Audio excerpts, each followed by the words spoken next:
Hello, welcome to the East Africa Travel Podcast. Today we're talking about the interconnectedness of life and how gorillas, chimps and elephants of the Congo Basin are connected with a loaf of bread in England. I'm your host, Charlotte Beauvoisin, author of Diary of a Muzungu. Thanks for listening. Regular listeners will know that one of the reasons I created this podcast is so I can introduce you to some of the incredible people that I've met working in conservation and tourism over the last 15 years in East Africa. Today's guest is one of my conservation heroes. He confesses that he's been in love with East Africa since 1976. He's known locally as Mandevu, the bearded one.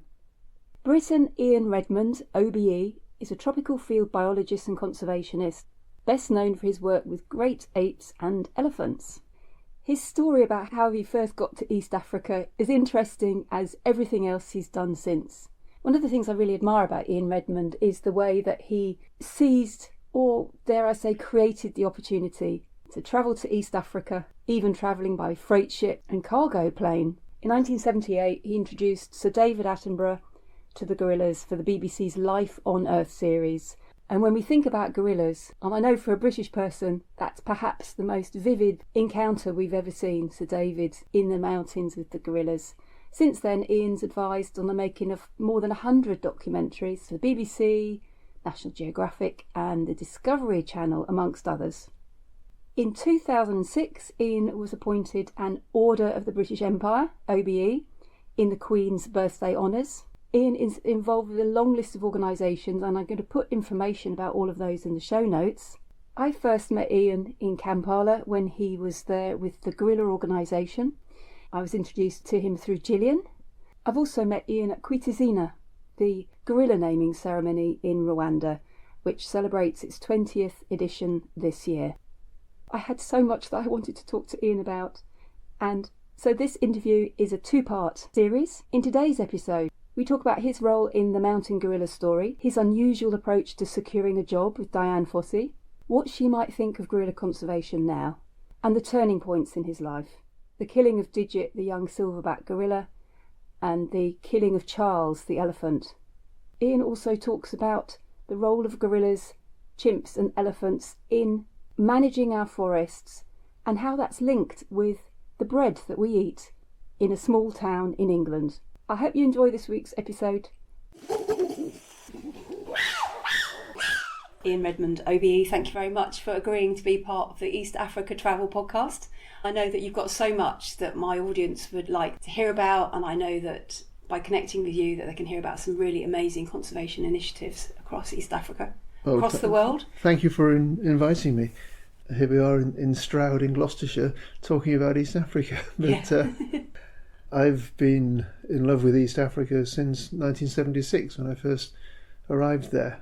I go back at every opportunity, which is sometimes to take tourists, or my last trip was actually taking parties of tour operators on what I now know is called a fam trip. Yes. A familiarisation trip where they could visit all the different hotels, just stay in one of them, but visit lots of them and experience the gorillas and the golden monkeys, so that when their clients want to know what it's like, they have first-hand experience. A company in Kigali called Travulus organised 2 back-to-back trips of tour operators, mostly from North America, and we had a ball. It was great because they're all, obviously they knew the travel business, and I got to look around lots of hotels where I would never normally stay, including some of the very high-end ones which have now moved in. And some of them are doing really good stuff because they're buying land around their hotel which is contiguous with the park. So effectively they're expanding the park by converting former agriculture into natural habitat again. And from some of them, elephants, buffalo, and even on one occasion, or a couple of occasions, gorillas have been to investigate the land around the hotel. So it's a very positive conservation message that conservation finance doesn't just pay the rangers and help the local communities with the community benefit sharing, but it's actually increasing the amount of area available to wildlife, and that provides ecosystem services, which has been the part of conservation that has been least talked about. So you were in Uganda and Rwanda, were you, on this last trip? Last year, yes, because Yes. we also had a couple of lovely donors to the gorilla organisation, which I'm proud to be the chairman of the trustees of, who came to see our projects and visit the gorillas, of course. So that was the Uganda bit, and it was my first time back in that area, which has been my second home since the mid-70s, since the pandemic. So I had this long period of 3 years without being back home to gorilla land. And so your first exposure to the gorillas, if I'm right, was with Dian Fossey in Rwanda? Yes, when I was at university, I organised speakers for the Biology Society. I invited someone who was recommended by this chap, who had just come back from Rwanda studying gorillas for 2 years with Dian Fossey, who was not a known name at the time. This was in 76. And he stayed in my flat overnight. His name's Sandy Harcourt. He's part of the whole mountain gorilla story. And Sandy gave me Diane's number, gave me 2 bits of advice. He said, when you live in a tin hut in the mountains, if something breaks, it stays broken unless somebody can fix it. So if you can fix things, mention that. Right. And the other bit of advice was, don't mention my name, because he and Diane had fallen out big time. Oh my God. So I wrote to Diane and pointed out to her that my academic supervisors didn't rate me very highly, but I was very keen and would love to come and help mend the roof or make the tea, was the phrase I remember using. And months later, Diane wrote back and said, if that's the case, you're welcome to come here. Essentially, she was saying, if you can get here, we'll try you. Right. And she said, if I spent more than 3 months doing what she considered to be useful work, that was obviously her decision, she would cover my Nairobi to Kigali fare. I got a one-way ticket from Nairobi when I got to Nairobi, and then on the way back I got a lift on a freight plane. Wow, interesting. and then worked my passage from Mombasa back to the UK on a cargo ship. Superb. Oh, that's the way to travel. It's certainly the way if you haven't got any money, and I didn't have any money, so... How long did you end up staying or working for Diane? Well, on that first trip it was about 18 months, and I was back home for a little bit, and then poachers killed Uncle Bert and Macho, so I got out there as quickly as I could on another freight plane from the UK with the same company. It turns out that freight planes usually have what they call a technician's seat, and usually they're empty if there isn't any technical expertise needed. There's no good standing at the end of the runway with your thumb out. You have to chat to the people on the company, and yes, that they heard that there had been poaching and that I had to get back out there, and they kindly flew me from Gatwick to Kigali for now. Why do you work in conservation? I describe myself as a naturalist by birth. I think people who are just fascinated with natural history are born that way. You can't train someone to be fascinated. A biologist by training, because that's what I studied at university, and a conservationist by necessity, because twice when I was studying wonderful animals, they were killed by poachers who had a very different agenda. And now with the distance of time, I can see that their agenda was entirely logical. They had no money. Some foreigner was prepared to give them some money if they did this. So whether or not it was part of their own culture, their need for income prompted them to break the law and go and kill an animal because a Mzungu wanted to buy, in the case of the gorilla, the heads and the hands, or the babies, and in the case of the elephant, the front teeth. Sometimes the tail hairs or the skin or the meat, less valuable products. And those two events, first with Digit, and then other members of the study groups that we were studying with Dian Fossey.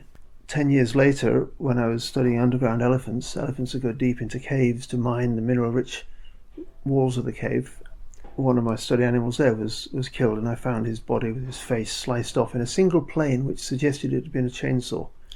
Because poachers are in a hurry. If they're in a protected area, the shooting will attract rangers, and they're usually shooting with small caliber guns, not designed for elephant killing, designed for people killing. Guns of war. Yeah. So if you've got an AK-47, you have to spray a lot of bullets into an elephant unless you're a very good shot and know where to shoot if you want to kill it.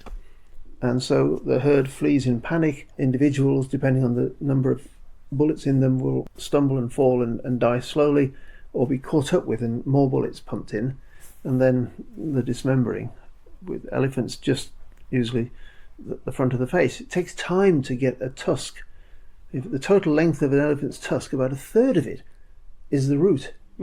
And like a human tooth, it's got connective tissue. It's really hard to get it out unless it's been lying there in the heat for a few days, and then it's rotting and you can slide it out. And there isn't time to carefully cut it out, so a chainsaw speeds that process. But yes, standing beside Digit's body in January 1978 was a turning point in my life. And when I started studying the elephants on Mount Elgon in Kenya that go into the caves, it was wonderful because it wasn't a conservation project, it was just a fascinating, satisfying my curiosity project. And then the poachers hit in the mid-80s.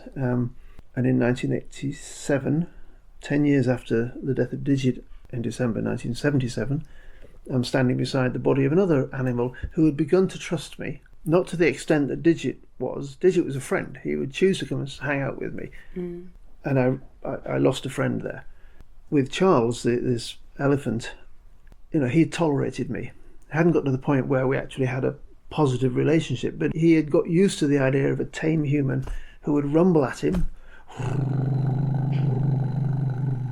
to try and reassure him in the same way that Diane learned to make the gorilla reassuring sounds.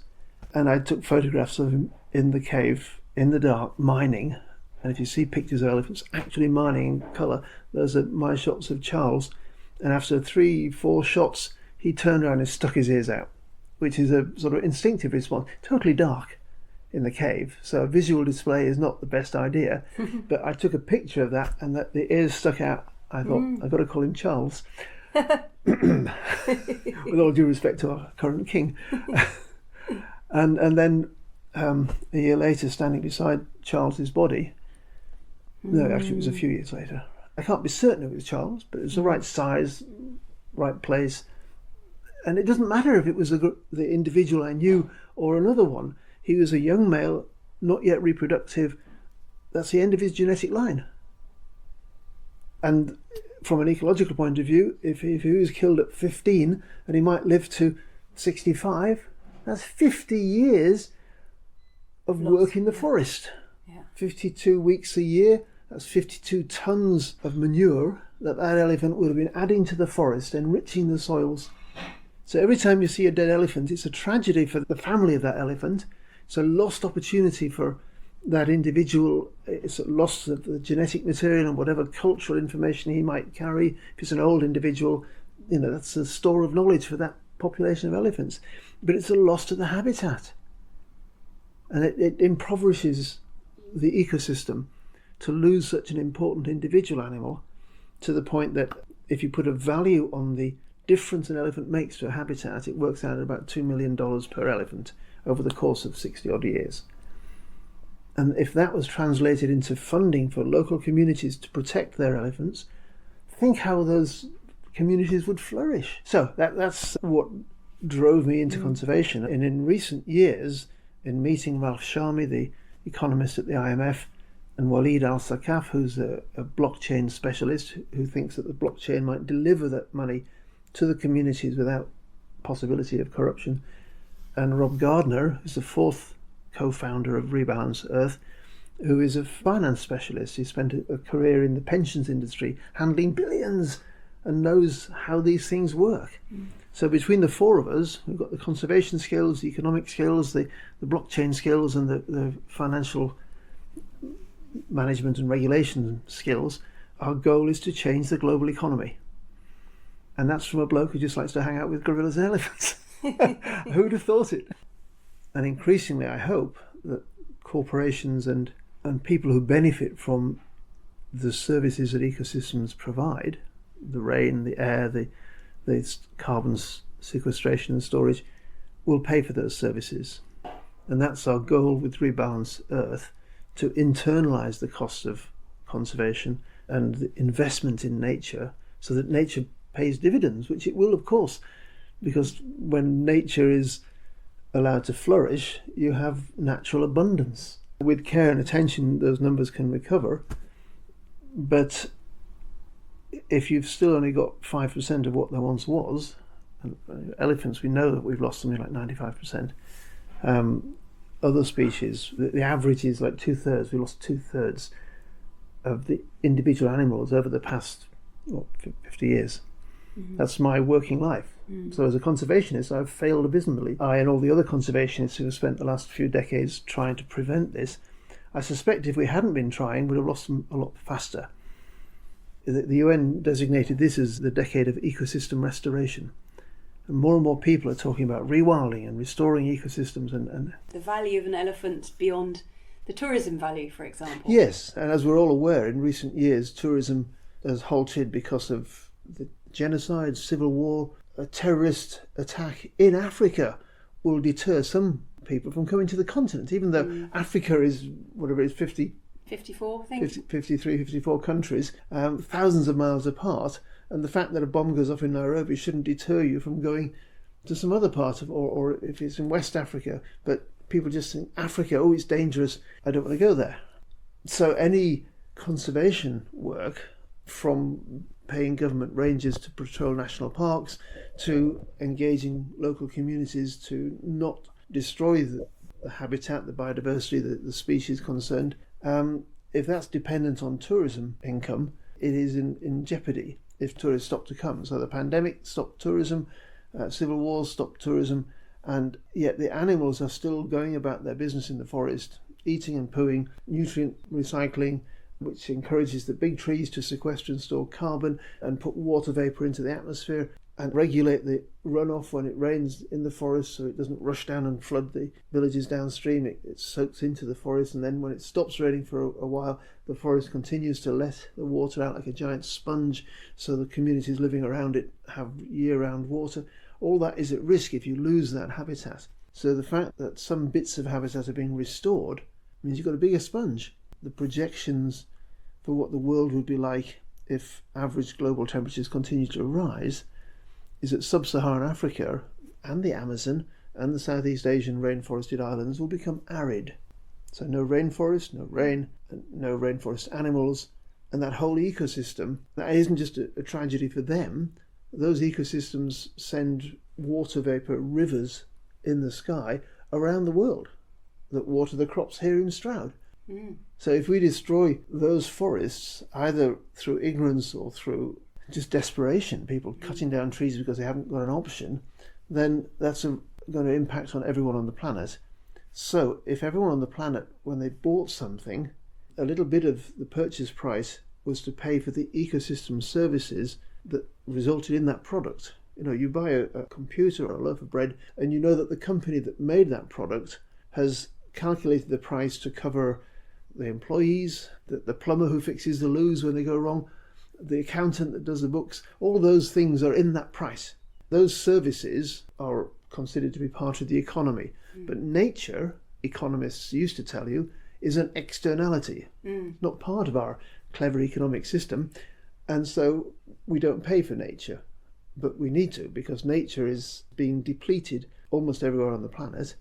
And that's our life support system. Yeah. So it's really important that people understand that. It's not just that gorillas are nice and share some DNA with us, and that elephants have got funny noses and our children like them. all those are true. Yeah. But the reason they're important is that they are keystone species in those globally important ecosystems that help to keep the whole planet healthy. And that's the message we're trying to get across. And then if tourists come and give you more money to come and see those animals, that's a bonus. That's the cherry on the icing on the cake. But what about the cake?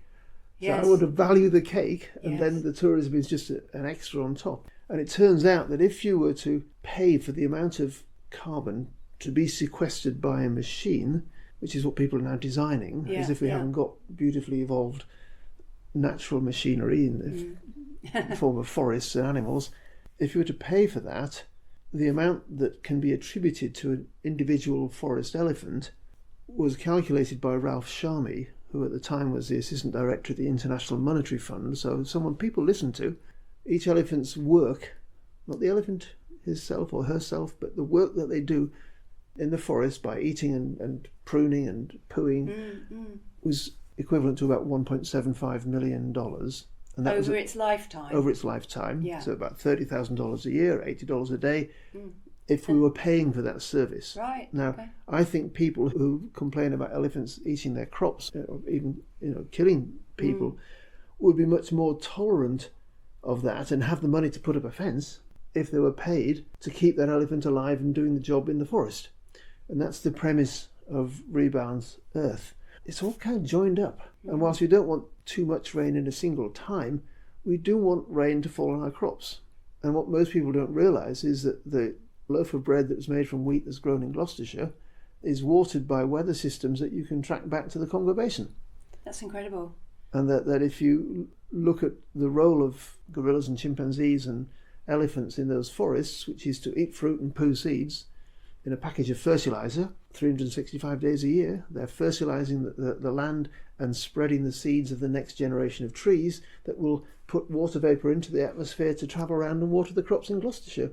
And not only that, thinking of migratory species, because I've just been at the UN Convention on Migratory Species 14th Conference of the Parties. COP14 was hosted by Uzbekistan in Central Asia. The first time a big UN meeting has been held in that part of the world. That's important because whilst we mark our seasons by the arrival of the cuckoo, people write to the Times, first cuckoo, it's getting earlier every year, and we watch swallows and swifts, and if we're in the right place in Scotland, we get corn crakes craking in the fields. All those species spend their winter months in Africa. And for them to fly back here, especially getting across the Sahara, they feed up on insects whose life cycles are in the forests that the gorillas and the elephants and the chimpanzees keep healthy. So, natural history here, people like to watch the birds as they arrive and then see them go in the winter. Well, they're going off to rub shoulders with the species that we think of as far away and exotic. And yet the same individual bird, year after year, is going backwards and forwards, elephants and gorillas, farmers in Gloucestershire, elephants and gorillas, farmers in Gloucestershire. And that sort of joined up thinking of conservation is what the CMS, the Convention on Migratory Species, is all about, because species that move across a border, if they're protected in one country and not in the other, it isn't going to work. You need a collaboration. It's fascinating. When you're writing your biography? Well, I've got to finish the biography I started decades ago of Digit the gorilla, whose death was a milestone in gorilla conservation and in human gorilla relations.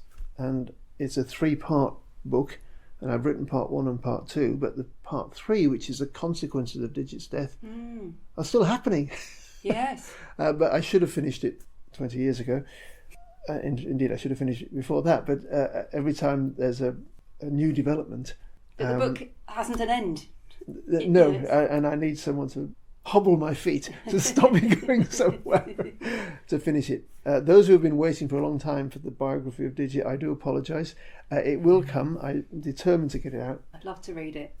What would Diane Fossey think of gorilla conservation now, gorilla tracking as a tourism activity, and how Rwanda, for example, has developed on the back of it? Well, given that Diane feared that mountain gorillas would be extinct within the same century that they were discovered, so described by science in 1902, the people who lived there knew that they were there all the time, but foreigners coming in and collecting a specimen and describing it in a journal, that's what's considered a discovery. And that happened in 1902. Diane feared that by 2002, they'd be gone. Wow. But largely down to her work and the example she set. Sometimes inspiring people to want to emulate her, sometimes inspiring people to say, no, she's doing it all wrong.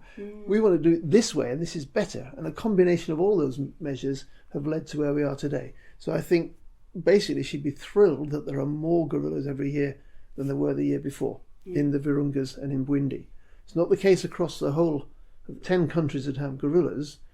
We now consider there to be 2 species, and the western gorillas are still declining. The cross-river gorillas on the borders of Nigeria and Cameroon down to maybe 280, really critically endangered. Eastern lowland gorillas still declining, only found in the DRC, the Democratic Republic of Congo.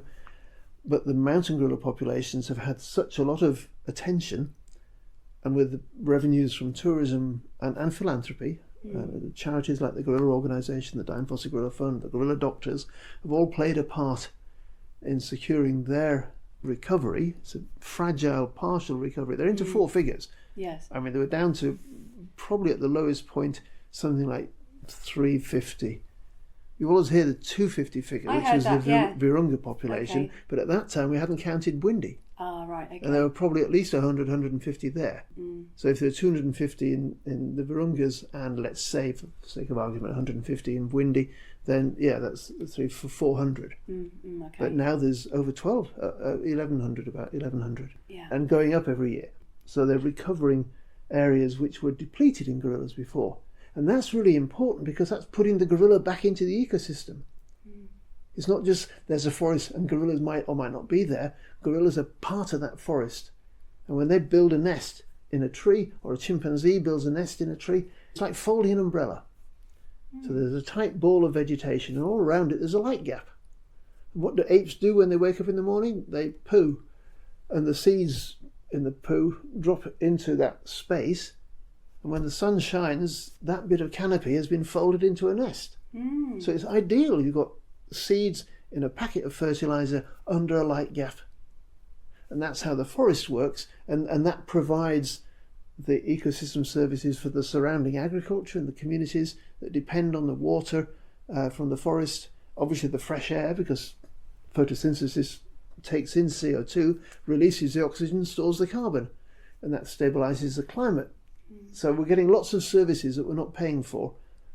And people think that gorillas are valuable because you can go and see them on holiday. We're missing the point, really. We're kind of missing the point. I often like to use single malt whiskies as an example. So many distilleries in Scotland, so little time to get round them all and taste each one. But when you go there, it's often seen as a tourist attraction. But the tourist attraction is kind of the cherry on the icing on the cake. Yes. What is the cake? They're distilling whiskey in beautiful big copper vats, and that's fascinating, and people find that interesting. But when you go and see the gorillas, you're not thinking, oh, they're the workers in this wonderful factory. You're thinking, oh, they're just like us. Look at their hands, look at their eyes. I want to commune with this non-human being. And of course I understand that because I've had the extraordinary privilege to be accepted into families of gorillas without tourism, without the current rules, and interact with them in a way which we now try to discourage. And that might sound hypocritical, I've enjoyed that and I want to stop everyone else. But coming from all over the world, you're potentially carrying diseases. Disease, yeah. And that is one thing about the COVID pandemic. People started to understand about social distancing. If you have a virus, and if it's a virus that is spread by droplet infection, wearing a mask can help. If it's aerosol infection, the mask doesn't do very much. But it does stop you coughing and spluttering. Yeah. The rule used to be, okay, you have to keep 7 meters away, because in a laboratory a sneeze has been found to carry for nearly that amount. So if someone sneezes, you don't want them sneezing on a gorilla. Of course, it depends on the wind direction, all sorts of things. But everyone now has kind of accepted, okay, we want to keep the gorillas safe, we'll wear a surgical mask. And you have to do that now, don't you? All great ape sites now do that. Yeah. Before it was kind of, well, some did, some didn't, and I don't think there was any obvious difference in the incidence of diseases between those sites. But because of COVID, everyone understands now, okay, keep your distance, wear a mask, reduce the risk, and hopefully keep the gorillas safe, because no one wants to be the tourist that wanted a selfie and introduced a disease to the gorillas, and some of them ended up dying. That would be a terrible thing to have on your conscience.